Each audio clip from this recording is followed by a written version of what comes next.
പ്രിയപ്പെട്ട മുഅ്മിനീങ്ങളെ, അള്ളാഹുവിന്റെ കാരുണ്യം ആർക്കാണ് ലഭിക്കുക? വിശുദ്ധ ഖുർആനിന്റെ ആദ്യത്തെ ആയത്ത് ബിസ്മില്ലാഹിർ റഹ്മാനിർ റഹീം തുടങ്ങുന്നത് ബിസ്മി കൊണ്ടാണ്. ഭൂമിയിലുള്ളവരോട് നിങ്ങൾ കരുണ കാണിക്കൂ, എന്നാൽ ആകാശത്തിന്റെ അധിപനാകുന്ന അല്ലാഹു സുബ്ഹാനഹു വ തആല നിങ്ങളോട് കാരുണ്യം കാണിക്കുന്നതാണ്. ഹജ്ജ് ചെയ്യാൻ വേണ്ടി വർഷങ്ങളായി സ്വരൂപിച്ച 300 ദിർഹം ഒരു മടിയും കൂടാതെ എടുത്തുകൊണ്ടുവന്ന് അയൽവാസിക്ക് ഏൽപ്പിക്കുകയാണ്. എന്നിട്ട് പറഞ്ഞു, നിങ്ങൾ ഇതുകൊണ്ട് നന്നായി ഭക്ഷണം കഴിക്കുക. അസ്സലാമു അലൈക്കും വറഹ്മത്തുള്ളാഹി വബറകാതുഹു. അഊദു ബില്ലാഹി മിനശ് ശൈത്വാനിർ റജീം. ബിസ്മില്ലാഹിർ റഹ്മാനിർ റഹീം. അൽഹംദുലില്ലാഹി റബ്ബിൽ ആലമീൻ. അസ്സലാത്തു വസ്സലാമു അലാ സയ്യിദിൽ മുർസലീൻ വഅലാ ആലിഹി വസ്വഹ്ബിഹി അജ്മഈൻ. അമ്മാ ബഅദ്. ഏറ്റവും ആദരണീയരായ സഹോദര സഹോദരിമാരെ, വിശുദ്ധ റമദാനിലെ ഒന്നാമത്തെ 10 റഹ്മത്തിന്റെ 10ആണ്. അവ്വലുഹു റഹ്മ. വിശുദ്ധ റമദാനിലെ ആദ്യ ഭാഗങ്ങൾ അള്ളാഹുവിന്റെ പ്രത്യേകമായ റഹ്മത്ത് നമ്മിലേക്ക് വർഷിക്കുന്ന ദിനരാത്രങ്ങളാണ്. രണ്ടാമത്തെ 10 മഗ്ഫിറത്തിന്റെ 10ആണ്. മൂന്നാമത്തെ 10 നരകമോചനത്തിന്റെ 10ആണ്. അള്ളാഹുവിന്റെ കാരുണ്യം വളരെയേറെ കൊതിക്കേണ്ടവരും വളരെയേറെ ചോദിക്കേണ്ടവരുമാണ് നാം എല്ലാവരും. അള്ളാഹുവിന്റെ കാരുണ്യം വാരി കോരി കൊടുക്കുന്ന 10 ദിനരാത്രങ്ങളാണ് വിശുദ്ധ റമദാനിലെ ആദ്യത്തെ 10 ദിനരാത്രങ്ങൾ. ആ 10 ദിനരാത്രങ്ങളിൽ നാം അള്ളാഹുവിനോട് നിരന്തരം അവന്റെ കാരുണ്യം ചോദിച്ചുകൊണ്ടേയിരിക്കണം. അതാണ് മുത്തുനബി സല്ലല്ലാഹു അലൈഹി വസല്ലമ തങ്ങൾ പഠിപ്പിച്ച പ്രാർത്ഥന, അല്ലാഹുമ്മ റഹംനി യാ അർഹമർ റഹീമീൻ. പടച്ച റബ്ബേ, എനിക്ക് നീ കരുണ ചെയ്യണേ എന്നർത്ഥം വരുന്ന ഈ പ്രാർത്ഥന വിശുദ്ധ റമദാനിലെ ആദ്യ 10 രാത്രികളിൽ, ആദ്യ 10 ദിനങ്ങളിൽ നാം വർദ്ധിപ്പിക്കേണ്ടതുണ്ട്. ധാരാളം വർദ്ധിപ്പിക്കണം. കേവലം നിസ്കാര ശേഷം 3 പ്രാവശ്യം മാത്രമല്ല, പല തവണകളായി 1000 പ്രാവശ്യം ചെല്ലാൻ കഴിയുമെങ്കിൽ അങ്ങനെ ധാരാളം നാം അള്ളാഹുവിനോട് അവന്റെ കാരുണ്യം ചോദിച്ചുകൊണ്ടേയിരിക്കണം. കാരണം നാം എല്ലാവരും അള്ളാഹുവിന്റെ കാരുണ്യത്തിലേക്ക് ദുനിയാവിലും ആഖിറത്തിലും വളരെയേറെ ആവശ്യക്കാരാണ്. നാളെ പരലോകത്ത് രക്ഷപ്പെടണമെങ്കിലും അള്ളാഹുവിന്റെ കാരുണ്യം അത്യാവശ്യമാണ്. ഈ ദുനിയാവിൽ നമുക്ക് ജീവിക്കണമെങ്കിലും അള്ളാഹുവിന്റെ കാരുണ്യം വളരെയേറെ ആവശ്യമുണ്ട്. അള്ളാഹുവിനോട് നാം ചോദിക്കുകയാണ് എങ്കിൽ അവന്റെ കാരുണ്യം നമുക്കവൻ ധാരാളം നൽകും. അത് എക്കാലത്തും നൽകും. അതേസമയം വിശുദ്ധ റമദാനിലെ ആദ്യത്തെ 10 ദിനരാത്രങ്ങളാകുമ്പോൾ അതിൽ അവൻ കാരുണ്യം വാരി കോരി വിതരണം ചെയ്യുന്നത് കൊണ്ട് തന്നെ വളരെയേറെ നാം കാരുണ്യം ചോദിക്കേണ്ടതുണ്ട്. അല്ലാഹു സുബ്ഹാനഹു വ തആല കാരുണ്യം വളരെയേറെ നൽകുന്നവനാണ്. അള്ളാഹുവിന്റെ നാമം തന്നെ അർ റഹ്മാൻ അർ റഹീം. അള്ളാഹ് എന്നുള്ള വിശുദ്ധ നാമത്തിന് ശേഷം ഏറ്റവും പ്രസിദ്ധമായ നാമം, അള്ളാഹ് എന്ന നാമത്തോട് കൂടെ അവൻ ചേർത്തു വെച്ച നാമം അർ റഹ്മാൻ അർ റഹീം എന്നീ 2 വാക്കുകളാണ്, എന്നീ 2 നാമങ്ങളാണ്. സൂറത്തുൽ ഫാത്തിഹ തുടങ്ങുന്നത് ബിസ്മില്ലാഹിർ റഹ്മാനിർ റഹീം. വിശുദ്ധ ഖുർആനിന്റെ ആദ്യത്തെ ആയത്ത് ബിസ്മില്ലാഹിർ റഹ്മാനിർ റഹീം തുടങ്ങുന്നത് ബിസ്മി കൊണ്ടാണ്. ആ ബിസ്മിയിൽ അള്ളാഹ് എന്ന നാമത്തിന് ശേഷം അല്ലാഹു സുബ്ഹാനഹു വ തആല കൊണ്ടുവന്നത് അർ റഹ്മാൻ, മറ്റൊന്ന് അർ റഹീം. വിശുദ്ധ ഖുർആനിലെ 114 അധ്യായങ്ങളിൽ 113 സൂറത്തുകളും തുടങ്ങുന്നത് ബിസ്മി കൊണ്ടാണ്. അവിടെയെല്ലാം റഹ്മാൻ റഹീം എന്നിങ്ങനെ അള്ളാഹുവിന്റെ കാരുണ്യത്തെ പ്രകീർത്തിച്ചുകൊണ്ടാണ് നാം അതെല്ലാം തുടങ്ങുന്നത്. നമ്മൾ ആലോചിച്ചു നോക്കൂ, നാം ദിനേന 5 വഖത്ത് നിസ്കരിക്കുന്നു. 17 റക്അത്തുകൾ ഒരു ദിവസം 5 നേരങ്ങളിലായി ഒരു വിശ്വാസിയെ സംബന്ധിച്ചിടത്തോളം നിസ്കരിക്കൽ നിർബന്ധമാണ്. സുന്നത്ത് നിസ്കാരങ്ങൾ വേറെയും ഉണ്ട്. ഫർളായ നിസ്കാരങ്ങൾ 17 റക്അത്തുകൾ നാം നിസ്കരിക്കുമ്പോൾ അതിൽ 17 ഫാത്തിഹ സൂറത്തുകൾ നാം ഓതുന്നുണ്ട്. സൂറത്തുൽ ഫാത്തിഹയിൽ റഹ്മാൻ റഹീം എന്നിങ്ങനെയുള്ള നാമം ബിസ്മില്ലാഹിർ റഹ്മാനിർ റഹീം എന്ന ആയത്തിന് പുറമെ അർ റഹ്മാനിർ റഹീം എന്ന ഒരു ആയത്തിലും പ്രതിപാദിക്കുമ്പോൾ 4 പ്രാവശ്യം അള്ളാഹുവിന്റെ കാരുണ്യത്തെ നാം പ്രതിപാദിക്കുന്നുണ്ട്, നാം പറയുന്നുണ്ട്. അത് പറയൽ നിർബന്ധമാണ്. എന്താണ് റഹ്മാൻ എന്നതിന്റെ അർത്ഥം? റഹ്മാൻ എന്ന് പറഞ്ഞാൽ എല്ലാ ആളുകളിലേക്കും, എല്ലാ ജീവജാലങ്ങൾക്കും, എല്ലാവർക്കും സർവ്വവ്യാപകമായി കരുണ ചെയ്യുന്നവൻ എന്നാണ് റഹ്മാൻ എന്ന വാക്കിന്റെ അർത്ഥം. റഹീം എന്ന വാക്കിന്റെ അർത്ഥവും അങ്ങനെ തന്നെയാണ്. പക്ഷേ റഹീം എന്ന വാക്കിന്റെ അർത്ഥം, അതിന്റെ വിശദീകരണത്തിലേക്ക് കടന്നു ചെല്ലുമ്പോൾ അള്ളാഹുവിന്റെ ഇഷ്ടദാസന്മാർക്ക് പ്രത്യേകമായി ദുനിയാവിലും ആഖിറത്തിലും റഹ്മത്ത് ചെയ്യുന്നവൻ, കരുണ ചെയ്യുന്നവൻ എന്നാണ് അതിന്റെ ഒരു വിശദീകരണം. ഏതായിരുന്നാലും ഈ രണ്ടു വാക്കുകളും അള്ളാഹുവിന്റെ കാരുണ്യത്തെ സൂചിപ്പിക്കുന്ന മഹത്തായ നാമമാകുന്നു. അള്ളാഹ് എന്ന നാമത്തിനോട് കൂടെ അവൻ തൊട്ടടുത്ത് പറയാൻ ഉദ്ദേശിക്കുന്ന നാമം റഹ്മാൻ റഹീമാണ്. നമുക്കറിയാം അള്ളാഹുവിന് 99 നാമങ്ങളുണ്ട്. ആ നാമങ്ങളിൽ റഹ്മാൻ റഹീം എന്നുള്ള നാമമാണ് അള്ളാഹു എന്നുള്ള ആ നാമത്തിനോട് കൂടെ ചേർത്ത് വെച്ചിട്ടുള്ളത്. ദിനേന 17 റക്അത്തുകളിലായി സൂറത്തുൽ ഫാത്തിഹയിൽ തന്നെ ഓരോ റക്അത്തിലും റഹ്മാൻ റഹീം എന്നിങ്ങനെ കാരുണ്യത്തെ പ്രതിപാദിക്കുന്ന, അള്ളാഹുവിന്റെ കാരുണ്യത്തെ കുറിച്ച് പ്രകീർത്തിക്കുന്ന 4 തവണ റഹ്മത്തിന് അവൻ കാരുണ്യവാനാണ് എന്ന് നാം പറയുമ്പോൾ, നാം ഓരോ ദിവസവും ഇങ്ങനെ ആവർത്തിക്കുമ്പോൾ ഇത് നമ്മെ പഠിപ്പിക്കുന്ന ഒരു പാഠമുണ്ട്. മഹാന്മാർ പറയുന്നു, അല്ലാഹു സുബ്ഹാനഹു വ തആല അവന്റെ കാരുണ്യത്തെ നമ്മെക്കൊണ്ട് ഇങ്ങനെ പറയിപ്പിക്കുന്നതിന്റെ ഒരു ലക്ഷ്യം, മനുഷ്യരാകുന്ന നാം എല്ലാവരും അള്ളാഹുവിന്റെ കാരുണ്യത്തിലേക്ക് ഓരോ സമയത്തും നാം ആഗ്രഹിക്കേണ്ടവരാണ്, ആവശ്യമുള്ളവരാണ് എന്ന് സൂചിപ്പിക്കാനാണ് ഇത്രയും നാം റഹ്മാൻ റഹീം എന്നുള്ള നാമം ആവർത്തിക്കുന്നതിന്റെ ലക്ഷ്യം എന്ന് പണ്ഡിതന്മാർ പഠിപ്പിക്കുന്നുണ്ട്. സൂറത്തുൽ ഫാത്തിഹയിൽ എന്നല്ല, വിശുദ്ധ ഖുർആനിൽ പല സൂറത്തുകളിലായി അല്ലാഹു സുബ്ഹാനഹു വ തആല അവന്റെ കാരുണ്യം എന്ന പദത്തെ കുറിക്കുന്ന റഹ്മത്ത് എന്ന വാക്ക് 79 പ്രാവശ്യം വിശുദ്ധ ഖുർആനിൽ വന്നിട്ടുണ്ട്. റഹ്മത്ത് എന്ന ക്രിയാധാതുവിൽ നിന്ന് ഉരുത്തിരിഞ്ഞുണ്ടായ റഹ്മാൻ റഹീം, ഇർഹമു, അതുപോലെ തന്നെ ഇർഹം തുടങ്ങിയതായിട്ടുള്ള പദങ്ങൾ എല്ലാം കാരുണ്യത്തെ കുറിച്ച് സൂചിപ്പിക്കുന്ന വാക്കുകളാണ്. അത് 300-ലധികം പ്രാവശ്യം വന്നിട്ടുണ്ട്. അതേസമയം റഹ്മത്ത് എന്ന വാക്ക് മാത്രം 79 പ്രാവശ്യം വിശുദ്ധ ഖുർആനിൽ പ്രതിപാദിക്കുമ്പോൾ അള്ളാഹുവിന്റെ കാരുണ്യത്തെയാണ് ഇത് സൂചിപ്പിക്കുന്നത്. അള്ളാഹുവിന്റെ കാരുണ്യം വിശാലമാണ്. നബി സല്ലല്ലാഹു അലൈഹി വസല്ലമ തങ്ങൾ പഠിപ്പിച്ചിട്ടുണ്ട്, അള്ളാഹുവിന്റെ കാരുണ്യത്തെ 100ആയി ഭാഗിക്കുകയാണ് എങ്കിൽ ആ 100ൽ ഒരു അംശം മാത്രമാണ് ഈ ഭൂമിയിലേക്ക് അല്ലാഹു സുബ്ഹാനഹു വ തആല ഇറക്കിയിട്ടുള്ളത്. ആ കാരുണ്യമാണ് നാം നമ്മുടെ മക്കളോട് കാണിക്കുന്ന കാരുണ്യം, മറ്റു ജീവജാലങ്ങൾ അവരുടെ മക്കളോട് കാണിക്കുന്ന കാരുണ്യം. ഇതെല്ലാം അള്ളാഹുവിന്റെ കാരുണ്യത്തിന്റെ കേവലം ഒരു ഭാഗം മാത്രമാണ് എന്ന് പറയുമ്പോൾ ബാക്കി 99 ഭാഗം കാരുണ്യവും അല്ലാഹു സുബ്ഹാനഹു വ തആല നാളെ പാരത്രിക ലോകത്ത് നമുക്ക് വേണ്ടി ചെയ്യുന്നതാണ്, നമ്മോട് കരുണ കാണിക്കുന്നതാണ്. അല്ലാഹു സുബ്ഹാനഹു വ തആല സ്നേഹമുള്ളവനാണ്, അവൻ കാരുണ്യമുള്ളവനാണ്. അതേസമയം ആ കാരുണ്യം ധാരാളം വാരിക്കോരി നൽകുന്നുവെങ്കിലും റഹ്മത്തിന്റെ പത്തിൽ ധാരാളം നൽകുകയാണ്. ഏതൊരാൾക്കും ആ കാരുണ്യം ലഭിക്കും. നാം ഒന്ന് ചെറുതായിട്ടൊന്ന് ശ്രമിച്ചാൽ മതി. അവന്റെ കാരുണ്യത്തെ വളരെയേറെ നാം ചോദിക്കേണ്ടതുണ്ട്. അല്ലാഹു തആല തൗഫീഖ് നൽകി അനുഗ്രഹിക്കുമാറാവട്ടെ. പ്രിയപ്പെട്ട മുഅ്മിനീങ്ങളെ, അള്ളാഹുവിന്റെ കാരുണ്യം ആർക്കാണ് ലഭിക്കുക? നബി സല്ലല്ലാഹു അലൈഹി വസല്ലമ തങ്ങൾ പറഞ്ഞു, മൻ ലാ യർഹം ലാ യുർഹം. കരുണ ചെയ്യാത്തവൻ കരുണ ചെയ്യപ്പെടുകയില്ല. മറ്റൊരു ഹദീസിൽ മുത്തുനബി സല്ലല്ലാഹു അലൈഹി വസല്ലമ തങ്ങൾ പഠിപ്പിച്ചിട്ടുണ്ട്, ഇർഹമു മൻ ഫിൽ അർളി യർഹമുകും മൻ ഫിസ് സമാ. ഭൂമിയിലുള്ളവരോട് നിങ്ങൾ കരുണ കാണിക്കൂ, എന്നാൽ ആകാശത്തിന്റെ അധിപനാകുന്ന അല്ലാഹു സുബ്ഹാനഹു വ തആല നിങ്ങളോട് കാരുണ്യം കാണിക്കുന്നതാണ്.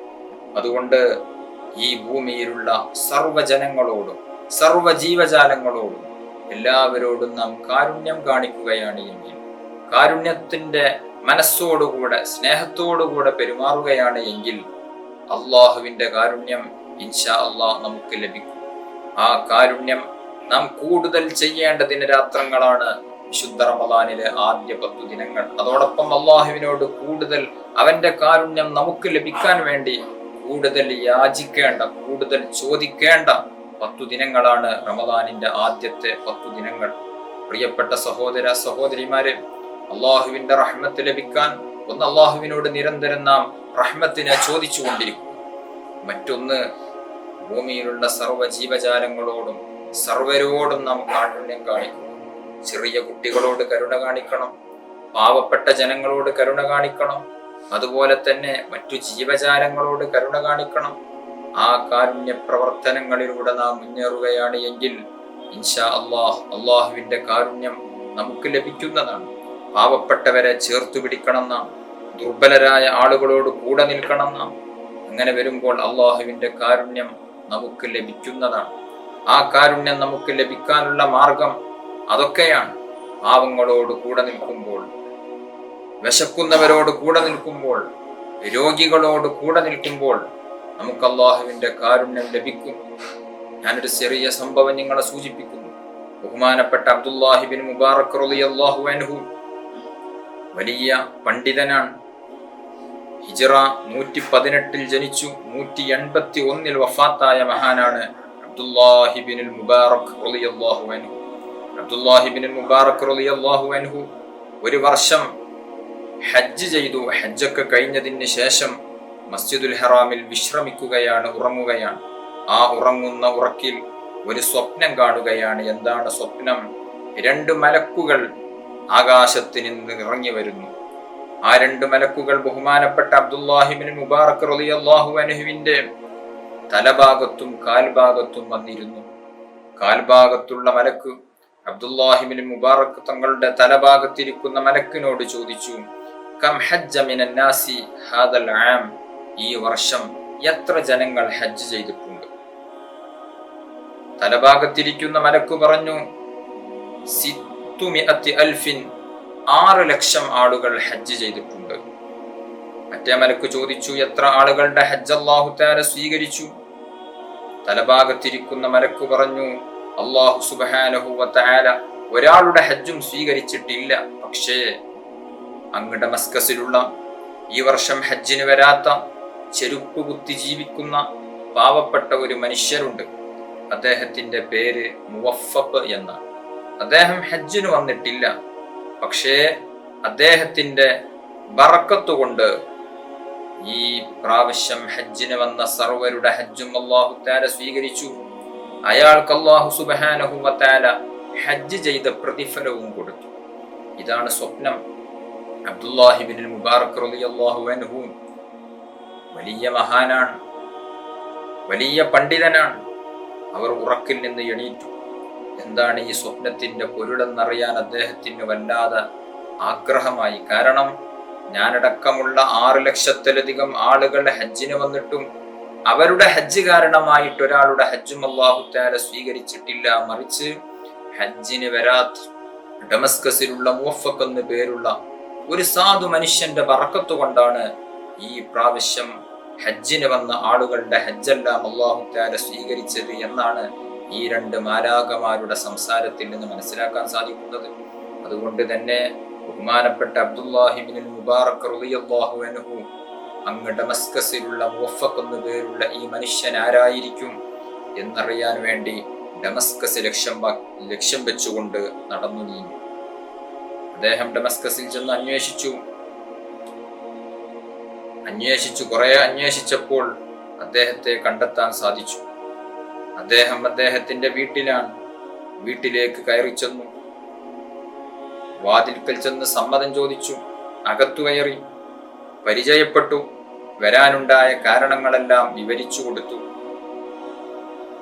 അബ്ദുല്ലാഹി ബിൻ മുബാറക് തങ്ങൾ സ്വപ്നത്തിൽ കണ്ട സംഭവങ്ങളെല്ലാം പറഞ്ഞു കൊടുത്തു.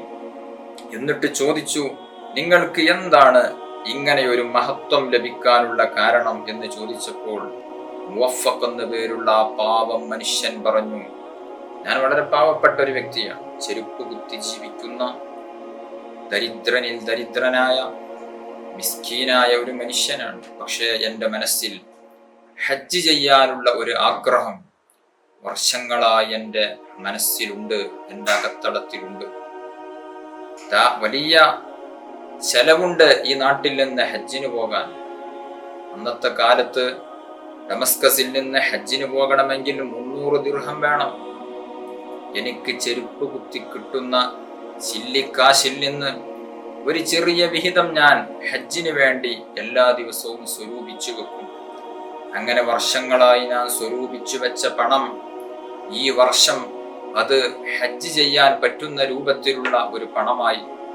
ഞാൻ ഈ വർഷം ഹജ്ജിനൊരുങ്ങി. ഈ വർഷം ഞാൻ ഹജ്ജിന് പോകാനിരിക്കുമ്പോൾ എൻ്റെ ഭാര്യ ഗർഭിണിയാണ്. പക്ഷേ വർഷങ്ങളായി എൻ്റെ ആഗ്രഹം, അതിനുള്ള പണം ഒത്തുവന്നത് ഈ വർഷം.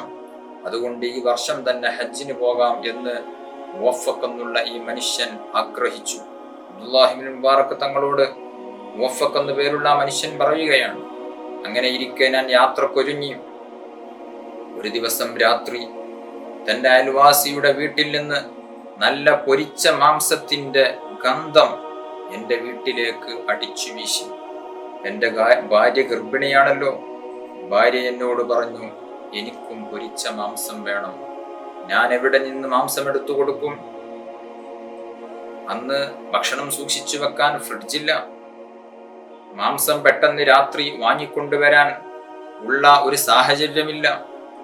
ഭാര്യ ഇങ്ങനെ ആഗ്രഹം പ്രകടിപ്പിച്ചപ്പോൾ, ഗർഭിണിയാണല്ലോ, ചിലപ്പോൾ അങ്ങനെ ആഗ്രഹം പ്രകടിപ്പിക്കും. ആ ആഗ്രഹം പറഞ്ഞപ്പോൾ മുവഫഖ് എന്നുള്ള ഈ മനുഷ്യൻ പറയുകയാണ്, ഞാൻ എൻ്റെ അയൽവാസിയുടെ വീട്ടിലേക്ക് പാതിരാത്രി കടന്നു ചെന്നു. ഞാൻ അവരോട് ചോദിച്ചു, നിങ്ങൾ പാചകം ചെയ്യുന്ന മാംസത്തിൽ നിന്നൊരൽപ്പം എനിക്ക് നിങ്ങൾ നൽകുമോ എന്ന് ചോദിച്ചപ്പോൾ എൻ്റെ അയൽവാസിയായ ആ വീട്ടുകാരിയാകുന്ന സഹോദരി എന്നോട് പറഞ്ഞു, ഹലാലുല്ലന വ ഹറാമുന അലൈക്കും, ഇത് നിങ്ങൾക്ക് തരാൻ പറ്റിയ ഭക്ഷണമല്ല, ഇത് ഞങ്ങൾക്ക് ഹലാലാണ്, പക്ഷേ നിങ്ങൾക്ക് ഇത് നിഷിദ്ധമാണ്, ഹറാമാണ് എന്ന് പറയുകയായിരുന്നു. ഒരേ മാംസം അയൽവാസികൾക്ക് ഹലാലും മുവഫഖ് എന്നു പേരുള്ള ഈ മനുഷ്യന്റെ വീട്ടുകാർക്ക് ഹറാമും ആകുന്നത് എങ്ങനെ? മുവഫഖ് അന്വേഷിച്ചു, അതെങ്ങനെ ഒരു ഭക്ഷണം ഒരു കൂട്ടർക്ക് ഹലാലും മറ്റൊരു കൂട്ടർക്കും ഹറാമുമാകുന്നത് എങ്ങനെ? ആ സഹോദരി പറഞ്ഞു, ഫഇന്ന ഐതാമി ജാഉ സലാസത അയ്യാം, എൻ്റെ യത്തീമക്കളായ എൻ്റെ മക്കൾ 3 ദിവസമായി ഭക്ഷണം കഴിച്ചിട്ടില്ല, വിശന്നിരിക്കുകയാണ്. ഭർത്താവ് മരിച്ചുപോയി, എൻ്റെ മക്കൾ യത്തീമക്കളാണ്.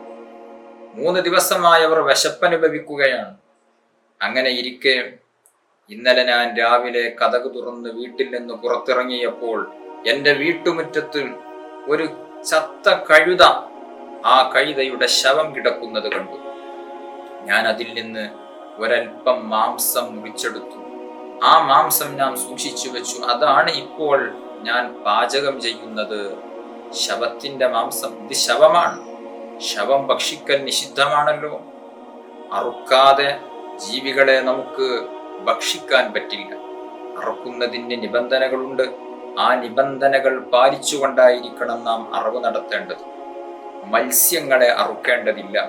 അതേസമയം കോഴിയെയും ആടിനെയും അതുപോലെ തന്നെ മറ്റു ജീവജാലങ്ങളെയും ഒക്കെ അറുത്തുകൊണ്ടായിരിക്കണം ഭക്ഷിക്കേണ്ടത്. തിന്നൽ അനുവദനീയമായ ജീവികൾ തന്നെ ചത്തുപോയാൽ, അറുക്കാതെ ചത്തുപോയാൽ അവയെ തിന്നൽ നമുക്ക് അനുവദനീയം അല്ല.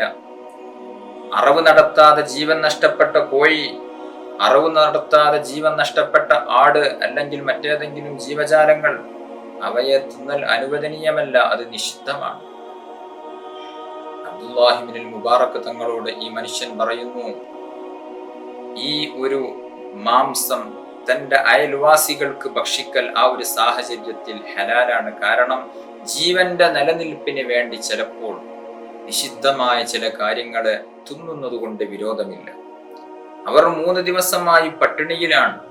ഇനി ജീവനോട് പോരാടുകയാണ്.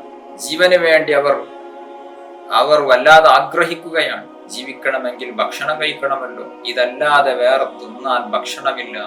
അതുകൊണ്ടാണ് ഞങ്ങൾ ഇത് ഭക്ഷിക്കുന്നത്, നിങ്ങൾക്ക് ഇത് നിഷിദ്ധമാണ് എന്ന് പറഞ്ഞപ്പോൾ മുവഫഖ് എന്ന് പറയുന്ന ആ മനുഷ്യൻ ചിന്തിച്ചു, തന്റെ അയൽവാസികൾ ഇത്രമാത്രം പ്രയാസം അനുഭവിക്കുന്നുണ്ടോ? ഇപ്പോഴാണ് എനിക്ക് മനസ്സിലാക്കാൻ സാധിച്ചത്. മുവഫഖ് എന്ന് പറയുന്ന മനുഷ്യൻ തന്റെ വീട്ടിലേക്ക് നേരെയങ്ങ് പോയി. എന്നിട്ട് ഹജ്ജ് ചെയ്യാൻ വേണ്ടി വർഷങ്ങളായി സ്വരൂപിച്ച 300 ദിർഹം ഒരു മടിയും കൂടാതെ എടുത്തുകൊണ്ടുവന്ന് അയൽവാസിക്ക് ഏൽപ്പിക്കുകയാണ്. എന്നിട്ട് പറഞ്ഞു, നിങ്ങൾ ഇതുകൊണ്ട് നന്നായി ഭക്ഷണം കഴിക്കുക, നിങ്ങളുടെ വീട്ടിലേക്ക് ആവശ്യമായ ചെലവുകൾ ഇതുകൊണ്ട് നിങ്ങൾ നിർവഹിക്കുക.